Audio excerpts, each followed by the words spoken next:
Hello everyone, myself Udobili. So, আজি আমি কথা পাতিম Dreamers India Welcome Package বিষয়ে। তো Welcome Package টো কেনেকুৱা হয় Dreamers India তাৰ বিষয়ে আমি ডিটেইলছত কথা পাতিম। তো প্ৰথম কথা হ'ল যে যেহেতু Dreamers India লগত আপুনি কাম কৰিবলৈ যাওঁতে বা Dreamers India পৰা আপুনি ইনকাম আৰ্নিং কৰিবলৈ যাওঁতে আপুনি ইয়াত জয়েন কৰাৰ প্ৰয়োজন আছে আৰু জয়েন কৰিবৰ কাৰণে আপুনি ওয়েলকাম পেকেজ দিও জয়েন কৰিব পাৰে আপুনি মিডিয়াম সাইজৰ পেকেজত দি জয়েন কৰিব পাৰে আপুনি লাৰ্জেষ্ট পেকেজতো আপুনি জয়েন কৰিব পাৰে কিন্তু বাট আপোনাক লগত মই কথা পাতিম ওয়েলকাম পেকেজটো কেনেকুৱা ধৰণৰ হয় তো ড্ৰিমাৰ্স ইণ্ডিয়া যিমানখিনি ইনকাম আছে প্ৰত্যেকটো ইনকাম লবৰ কাৰণে আপুনি মিনিমাম 1000 এসপি দি আপুনি জয়েন কৰাৰ প্ৰয়োজন আছে যেটো একেবাৰে স্মল পেকেজ কোৱা হয় যেটো ওয়েলকাম পেকেজ কোৱা হয় আপুনি মিনিমাম 1000 এসপি দি আপুনি জয়েন কৰিব লাগিব এটা 1000 এসপি হবৰ কাৰণে চাৰিটা প্ৰডাক্টস আছে প্ৰথম কথা হল এটা নাৰী পেড প্ৰডাক্টস আছে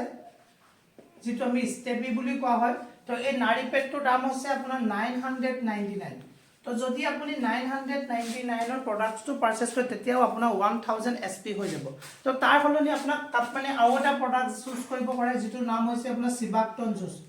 তো সিবাক্টন জুসটো যদি আপুনি চুজ কৰে তাৰ ভ্যালু হৈছে 1099 তো 1099 দিপিনে আপুনি যদি সিবাক্টন প্ৰডাক্টটো যদি পাৰচেজ কৰে যেটো আপোনাৰ 1 লিটাৰ জুস এটা আহিব আৰু এই প্ৰডাক্টটো এটা ফুড সাপ্লিমেন্ট প্ৰডাক্টস হয় আপোনাৰ দেহত পাবলগে যিমানখিনি সি ভিটামিন মিনাৰেল প্ৰটিন তো সকলোখিনি পাব পাৰে এই সিবাক্টন জুসটো আৰু সিবাক্টনটো যদি লৈ আপুনি জয়েন কৰে এটো দাম হ'ব 1099 रुपीस অৰ্থাৎ এটো ললেও আপোনাৰ 1000 এসপি আহিব আৰু নেক্সট এটা আপোনাক প্ৰডাক্টস ৰেফাৰ কৰিব যেটো আছে সি ভিটামিন ফেস ওয়াশ সি ভিটামিন ফেস ওয়াশটোৰ দাম হ'ব 1150 টকা যত আপোনাক তিনটা ফেস ওয়াশ দিয়া হ'ব তো আপুনি সি ভিটামিন তিনটা ফেস ওয়াশৰ পেকেজটো লৈ আপুনি ড্ৰিমাৰ্স ইণ্ডিয়া লগত জয়েন কৰিব পাৰে আৰু যদি আপুনি 1150 টকা দিও জয়েন কৰে তেতিয়াও আপোনাৰ 1000 এসপি হ'ব আৰু তাৰ ফলনি যদি আপুনি ভাবে যে মই আৰু অলপ বেছিকে যাম আপোনাক এটা বায়োমেগনেটিক ব্ৰেসলেট দিয়া হ'ব যাৰ দাম হৈছে 1300 তো আপোনালোকে দেখা পাইছে এনেকুৱা ধৰণৰ আপোনালোকক এটা বায়োমেগনেটিক ব্ৰেসলেট দিয়া হ'ব যেটালৰ কাম হৈছে নৰমালি সুগাৰ প্ৰেছাৰ কন্ট্ৰোল কৰা আৰু আপোনাৰ যেটো ৰেডিয়েশন মোবাইলৰ পৰা ওলাই প্ৰত্যেকটো ৰেডিয়েশন তেওঁলোকে নিয়ন্ত্ৰণ কৰা কাম হৈছে আৰু আপুনি 1300 দি যদি বায়োমেগনেটিক ব্ৰেসলেটও যদি পাৰচেজ কৰে তেতিয়াও আপোনাৰ 1000 এসপি পোৱা যাব অৰ্থাৎ জয়েনিং পেকেজৰ যেটো ওয়েলকাম পেকেজৰ মিনিমাম পেকেজত আপোনাক কোম্পানী চাৰিটা প্ৰডাক্টস আপোনাক ৰেফাৰ কৰিছে সেই চাৰিটা প্ৰডাক্টসৰ ভিতৰত আপুনি যোনটো পাৰচেজ নকৰক যদি আপুনি ব্ৰেসলেট পাৰচেজ কৰক বা আপুনি সি ভিটামিন পাৰচেজ কৰক বা আপুনি সিবাক্টন জুস লওক বা আপুনি নাৰী পেড লওক যি এটা প্ৰডাক্টস নলক আপোনাৰ 1000 আপোনাক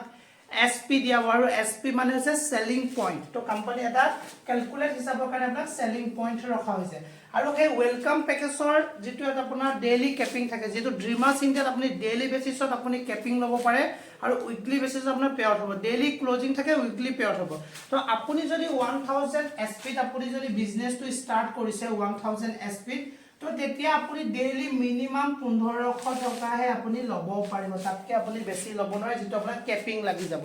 তো তাৰ ফলনি মই আপোনালোকক ৰিকুৱেষ্ট কৰিম আপুনি 1000 এসপি কে আপোনালোকে আৰু এটা বেটাৰ কোৱালিটি পেকেজ আছে যেটো ড্ৰিমাৰ্স ইণ্ডিয়া লগত আপুনি 2000 এসপি আপুনি জয়েন কৰিব পাৰে তো 2000 এসপি যদি আপুনি জয়েন কৰে আপোনাৰ ডেইলি কেপিং এটলিষ্ট 3000 লকে আপুনি যাব পাৰে তো নহলে 1500 টকা ডেইলি কোনো ধৰণৰ প্ৰফিটেবল নাথাকে তো এটো আছিল ড্ৰিমাৰ্স ইণ্ডিয়া ওয়েলকাম পেকেজ তো আশা কৰিছো আপোনালোকে বুজি পাইছে